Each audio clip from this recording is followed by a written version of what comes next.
Well, hello. It's been forever since I made a video. It's been, I think, since February. Um, I planned to make a video at least once a week back in January, and I think I only lasted like 4 or 5 weeks. And well, it's been a crazy year. Lots of things happened. Everyone's going through a lot right now, so I can't really say that my year's been any more special than other people's, but lots have happened. I am in grad school now. I'm engaged. I might make a video talking more about all that, but in the meantime, I just want to do one book review about a book that I read in high school for the first time. I actually watched the movie before I read this book, and I was able to reread this book during the summer. It's an easy read. Actually, I don't know if it might be too absurd to be called easy, but it's The Hitchhiker's Guide to the Galaxy, who, funny enough, yesterday was its 42nd anniversary, and for anyone who has read the book or seen the movie, or I think there's a play, watch the play, if that's a thing, you would understand that 42 is a really important number for the series, and I think it's kind of cool that I managed to read it again on its 42nd anniversary. Well, with that being said, I'm gonna go ahead and start the summary.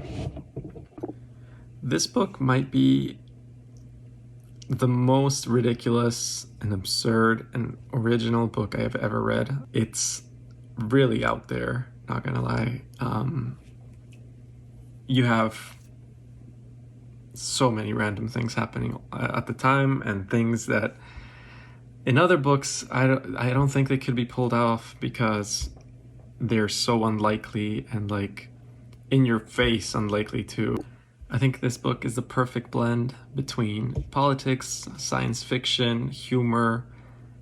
It's just really great. It's a really great blend that I don't think has been recreated, even though I'm pretty sure other people have tried, but I just think because of that, this book is very special. There's a lot of science fiction that also delves into, politics, and I would say most science fiction delves into politics and power struggles and all that kind of stuff, but this book just has the perfect amount of humor and cynicism that isn't easily replicated. But anyway, going back to the book, this book is about a main character called Arthur Dent, who might be the most bland character I've ever read. He's just this like boring English man who doesn't have any really like huge quality about him. It's just your average Joe white guy from England. And it starts with his house being demolished. He wakes up to a bulldozer outside his house, so he goes and throws himself on the floor in front of the bulldozer in an attempt to stop it from demolishing his house. While he's doing that, his friend, Ford Prefect, I think is his last name, but Ford comes over and attempts to pull him away. He's like, hey, come with me to the pub. I got something very important to tell you. This is really important. So Arthur follows him to the pub and tells him, hey, nothing matters because Earth is about to be blown up. This is a very fast, inciting incident. You're immediately thrown into action here. And they manage to hitch a ride with the aliens that are gonna destroy the Earth. They get into their ship and eventually get discovered after Earth is destroyed. They get discovered by these aliens, and they're called Vogons. The extraterrestrials or aliens or whatever you want to call them are called Vogons, and they hitch a ride in their ship, right? Eventually they're discovered and the leader of the Vogons asks them to listen to him recite poetry and critique his poetry. This is apparently a thing that Vogons do to torture people, and it is so ridiculous. But being a writer, I think it's very funny that, like, for people who aren't writers or are not interested in writing in general, I can see why being forced to listen to someone's writing can be torture. And I just think it's really funny that the author chose this. Eventually, the Vogon leader decides that he is not content with their critiques of his poetry, so he decides to throw them out the airlock from their spaceship. Here we're going to go into a little bit more absurdity. As they're floating in space, being thrown out of the spaceship, at the very, very last second, they happen to get picked up by another big spaceship called Heart of Gold. That just happened to be there, and it's specified in the book, like, that even a few seconds later, they would have blown up. They would have run out of oxygen. So it's very tight. Everything in this book happens to be like, if you were a second later, the world would have collapsed, or it's all these like absurd things happening all the time. It's curveballs everywhere. I love it. But anyway, when they come into the Heart of Gold, the spaceship, and the leader of that spaceship also happens to be the president of the galaxy. And apparently he had partied with them on Earth before. He hadn't revealed who he was to them before, but like he liked them, so they were all good. They were friends, which is also like very unlikely. Like you're the president of all the galaxy and you happen to party with the one guy who survived Earth. So it's just really out there. Then they travel to this planet that used to be like a really cool place for rich people, aliens. I don't know, like for bougie people.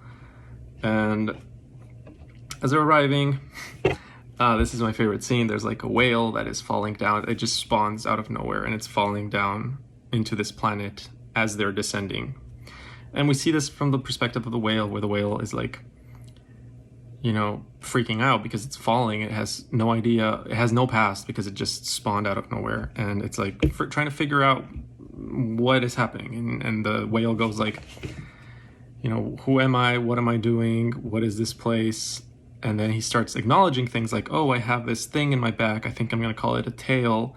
Oh, what is this around me? This is air. And then it's like, I'm approaching something. I'm just going to call it ground, and I hope it can be my friend. And it just hits the ground and dies, obviously. So I think there's such a philosophical meaning behind it. Also, I have no idea how I forgot to mention this, but my favorite character, we meet him in the spaceship. He's a robot called Marvin, he was a prototype robot who is afflicted with severe depression and is like bored all the time because apparently his brain, or like its knowledge, is as big as a planet, I think is how it's described. And he is, depressed and bored because he never gets to use the full capacity of his power or of his like knowledge. And any task he is given, he's always like, oh, whatever, this is so useless.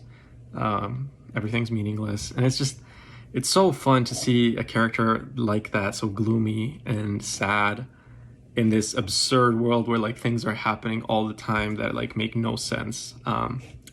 It's just, I love it. But anyway, they reach this planet and they meet some like people that live in the planet who tell them a lot about history and the universe and all these things, and eventually lead them to this supercomputer and tell them that this supercomputer was built to tell us the secret of the universe and the planet and life and everything. And after several years of waiting for it to like process this question, it came out with the answer 42. just the number 42, no context, nothing else, just 42. So that's why it's important that it's the 42nd anniversary. Anyway, so apparently this machine was built by mice who also happened to be the pets of one of the main characters back on Earth. It's really strange. But these mice were upset that the answer to the Earth was 42. So they were like, oh, we probably messed up and made this computer not be able to process the question properly. So they had decided to build an even bigger and better computer, which happened to be planet Earth. And planet Earth was blown up like minutes before it had finally found the answer to everything, you know, throwing away millennium of research for this machine. Then they realized that Arthur, our main character, is from planet Earth, so that maybe somewhere inside his brain they could find the answer to everything. So they, you know, start chasing them, and I mean, they eventually get away. They run, take a spaceship, and after like being chased by the mice police, they just decide, you know, whatever, we're gonna go to this restaurant. What's it called? It's the restaurant at the end of the universe. And it just, yeah, like, that's it. This book is tremendously absurd. Everything about it is chaos, and everything's a curveball. Like, when you think you finally got what's happening, there's just like something else out of nowhere, and it's beautiful. I love it. It talks about so many different philosophies and meaninglessness, joy, you know, what is life, happiness, power dynamics, knowledge, language and communication, and like how everything is entropy in this universe. It's really out there. It might not be for everyone, but it definitely was a joy for me to read, and I know a lot of people feel that way about this book too. It's like a cult classic, both the movie and the book. The movie is fantastic. I watched it for the first time when I was very young with my older brother. And I honestly, like, I don't remember, but probably didn't get what was going on in that movie either. But I think that's what made it enjoyable, even as a kid, because it was just so chaotic. It felt like, you know, a funny Star Wars with a depressed robot. That's probably how I saw it as a kid, and I loved it. And rereading it was such a pleasure. I'm probably gonna revisit it a few years from now and feel the same way. But that's pretty much everything I have for this video. I hope you all enjoyed that review. I delved into probably like a very basic overview of the whole story. At the moment, I'm reading The Poppy War for the first time and Strange Beasts of China, which both I'm enjoying very, very much. And I really want to review those two, which hopefully I will. And I guess that's it for me today, and hope you all have a wonderful rest of the week, and bye.